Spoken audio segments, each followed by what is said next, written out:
Kanser sebagai aset penting pada tubuh. Payudara juga harus diberi perhatian bagi mengurangkan risiko penyakit, terutama kanser. Penjagaan payudara yang betul dapat mengurangkan risiko anggota berkenaan hilang, keonjalan, mengendur dan kekeringan karena kulit sekitar payudara sensitif dan nipis. Tipe payudara sehat, cantik. Payudara adalah aset wanita yang harus dijaga dan dibelai sama seperti penjagaan badan, kulit, wajah dan rambut. Malah, memiliki payudara sehat dan cantik juga idaman setiap wanita. Mengikut Wikipedia, payudara atau buah dada ditakrifkan sebagai bahagian ventral atas pada badan manusia dan juga mamalia. Payudara bagi wanita lebih ketara berbanding lelaki dan mengandungi kelenjar mama yang merembeskan susu untuk memberi makan bayi. Payudara bagi seorang wanita juga mulai berkembang selepas balik. Namun, sedalam mana pengetahuan Anda mengenai penjagaan payudara yang betul? Ini karena sebagai aset penting pada tubuh, payudara juga harus diberi perhatian bagi mengurangkan risiko terkena penyakit, terutama kanser yang boleh menyebabkan kematian jika tidak dirawat. Penjagaan payudara yang betul dapat mengurangkan risiko anggota berkenaan hilang keonjalan, mengendur dan kekeringan karena kulit sekitar payudara sensitif dan nipis. Kulit pada kawasan sekitar areola, puting susu, pula sangat lembut dan sensitif karena di sini urat saraf berkumpul. Perunding pakar bedah payudara Pusat Penjagaan Payudara, Hospital Pantai Kuala Lumpur, HPKL, Dr. Azlina Firza Abdul Aziz berkata, penjagaan payudara berbeza daripada penjagaan bahagian lain tubuh. Malah, katanya, penjagaan payudara juga sepatutnya bermula pada peringkat lebih awal, mungkin seawal anak gadis berumur 8 atau 9 tahun. Gadis pada peringkat umur ini, bentuk tubuhnya mulai mengalami perubahan. Kawasan payudaranya semakin membesar, manakala kawasan gelap di sekeliling puting membengkak. Jisim payudara pula lebih membulat serta menjadi padat dan berat. Ketika ini, ibu bapak atau guru perlu memainkan peranan apabila mereka sewajarnya menjelaskan mengenai penjagaan payudara dan mendidik anak gadis menjaga payudara.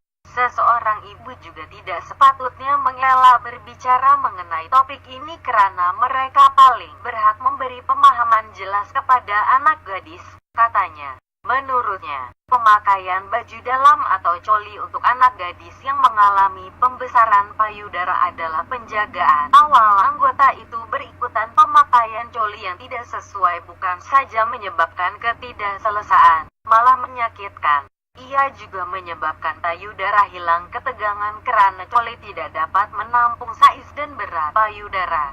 Semakin usia meningkat, kelahiran anak, perubahan bentuk tubuh, dan pengabaian penjagaannya menyebabkan payudara jatuh atau kurang menarik, lebih buruk, terkena penyakit berbahaya. Ada juga wanita dewasa masih tidak tahu memilih coli sesuai untuk payudara.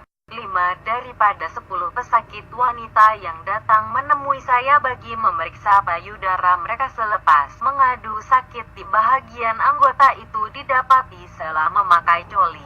Wanita terbabit didapati memakai coli yang tidak sepadan dengan saiz payudara seperti tali tipis atau mangkuk coli terlalu kecil untuk payudara bersaiz besar. Ini menyebabkan payudara lemas dan terjerut karena coli dipakai terlalu ketat menyebabkan kawasan sekitar anggota itu mengalami tekanan. Kejahilan ini disebabkan wanita terbabit tidak mendapat pendedahan mengenai penjagaan payudara ketika peringkat kanak-kanak, katanya. Bilakah masanya memperkenalkan coli kepada anak gadis? Kebanyakan anak gadis mula mengalami pembesaran payudara dalam lingkungan umur 8 hingga 10 tahun. Pembesaran itu menjadi lebih ketara pada usia 10 hingga 12 tahun. Inilah masa sesuai untuk memperkenalkannya kepada anak. Dr. Azlina berkata, kebanyakan gadis suntik ketika usia awal balik, malu bertanya mengenai penggunaan coli. Oleh itu, menjadi tanggung jawab ibu memberi perhatian dan memahami setiap perubahan dialami anak gadis mereka. Jika anak malu menyatakan perubahan pada dirinya, apakah soalan yang boleh ditanya ibu supaya perubahan ini difahami dengan lebih jelas? Ibu boleh mengadakan perbincangan tidak formal dalam perbualan harian bersama anak gadis dari semasa ke semasa dan bukan selepas mereka mengalami haid pertama. Jika perubahan sudah ada, Anda hendaklah membelikan coli atau membawa anak gadis ke kedai menjual pakaian dalam, katanya. Cara memilih coli pertama untuk anak gadis juga perlu betul, yaitu mengambil kiraan ukur lili bahagian bawah payudara dan ukuran lili payudara. Pemakaian coli yang salah dan tidak sesuai bukan saja tidak menyenangkan, malah mungkin merimaskan. Ibu boleh membawa pita pengukur sendiri ketika membeli coli pertama untuk anak gadis jika kedai tidak menyediakan pita pengukur. Dapatkan bantuan juru jual untuk mendapatkan ukuran tepat dan galakan anak gadis supaya jangan takut mencoba pelbagai coli dan pilih mana dirasakan sesuai dan selesa, katanya. Beliau berkata, tiada makanan khusus untuk penjagaan payudara melainkan pemakanan seimbang dan urutan atau aktivitas senaman untuk kesehatan anggota itu. Wanita juga perlu mengambil kira perkembangan payudara mereka dari semasa ke semasa. Yang boleh dilakukan adalah membuat pemeriksaan sendiri payudara (PSI) sebulan sekali atau pada hari ke-7 hingga 10 dari hari pertama datang haid. Caranya, berdiri di depan cermin dan angkat sebelah tangan, menggunakan satu jari. Gerakan secara mendatar perlahan-lahan ke serata tempat bagi setiap payudara. Gunakan tangan kanan untuk memeriksa payudara sebelah kiri dan tangan kiri untuk memeriksa payudara kanan. Periksa perubahan size, bentuk dan kontur setiap payudara. Lihat sama ada wujud kedutan, lekukan atau puting tersorot ke dalam. Perlahan-lahan, pijit kedua-dua puting dan perhatikan jika ada lelehan keluar. Periksa sama ada lelehan itu kelihatan jernih atau mengandungi darah. Segera dapatkan nasihat dokter jika ada keganjilan pada payudara seperti gumpalan, lekuk, bengkak atau kedutan pada kulit, puting tertarik ke dalam serta rasa sakit pada payudara, katanya. Dr. Azlina berkata, mereka yang ingin mendapatkan pemeriksaan lanjut payudara boleh mengunjungi pusat penjagaan payudara (HPKL) yang direka khusus untuk wanita dan menyediakan penjagaan payudara khas, termasuk pengurusan penyakit. Dengan pendekatan holistik, pusat itu mempunyai matlamat jelas untuk menangani semua aspek masalah berkaitan payudara dan bagaimana ia memberi kesan kepada masyarakat, kesadaran kanser dan pendidikan, pemeriksaan dan pengesanan, perawatan dan penjagaan untuk memberi sokongan rawatan untuk pesakit kanser payudara. Pusat ini beroperasi dengan kerjasama hospital dengan menawarkan prosedur diagnostik berbiaya tinggi dan rawatan berdasarkan pengalaman bertahun-tahun dalam bidang rawatan payudara, terutama kanser payudara. Bagi membantu pemeriksaan dan pengesanan, pusat ini dilengkapi mesin penuh Field Digital Mammography (FFDM) yang meningkatkan keupayaan pusat dalam menyediakan pakar bedah payudara dengan alat yang perlu untuk membolehkan hasil pemeriksaan lebih baik bagi pesakit. Selain mamografi saringan, FFDM membolehkan pusat ini menawarkan biopsi stereotipik. Ini satu kaedah biopsi khusus untuk mamografi keabnormalan di kesan. FFDM ini menghasilkan keputus biopsi tepat berbanding kaedah biopsi sebelumnya.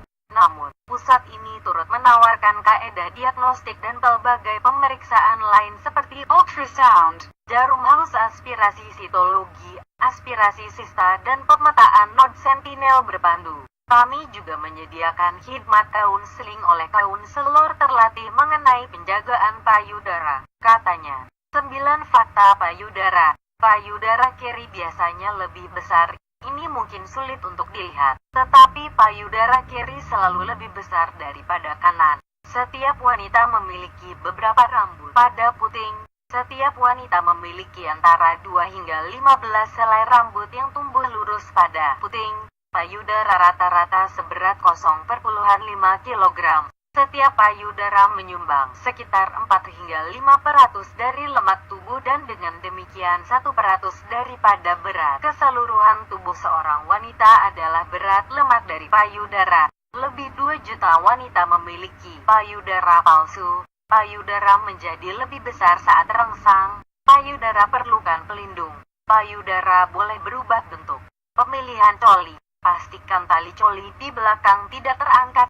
Jika terangkat, ia bermaksud coli itu terlalu besar untuk Anda. Tali coli tidak terjatuh di bahu. Penyelarasan tali diperlukan atau gunakan tali lebih lebar. Pastikan payudara tidak terjojol keluar dari mangkuk coli. Pastikan coli digunakan selesa dan tidak terlalu ketat. Cara betul pakai coli. Letakkan tali coli ke kedua-dua bahu. Tundukkan badan dan baiki kedudukan payudara sehingga memenuhi mangkuk coli. Pastikan tali coli di belakang dicangkuk kemas. Berdiri lurus dan selaraskan tali coli supaya berada di kedudukan betul. Pastikan coli berada di kedudukan selesa dan tidak terangkat serta tidak terlalu ketat. Mengukur saiz coli. 1.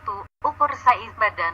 Ukur sekeliling bawah payudara dan gunakan formula di bawah. Untuk pastikan saiz coli. Saiz coli SC sama dengan saiz badan tambah 4 inci atau 5 inci. Kalau SC nomor genap, tambahkan 4 inci. Contoh, 28 inci tambah 4 inci sama dengan 32 inci. Inilah saiz coli Anda. Kalau SC nomor ganjil, tambahkan 5 inci. Contoh, 31 inci tambah 5 inci sama dengan 36 inci. Inilah saiz coli Anda. 2. Ukur saiz mangkuk. Ukur bahagian paling penuh payudara. Kemudian cari beza antara saiz coli SC dengan saiz payudara SP. Untuk mendapatkan saiz mangkuk coli, saiz mangkuk sama dengan beza SP. Tolak SC kosong sama dengan cup A tambah 1 inci sama dengan cup B.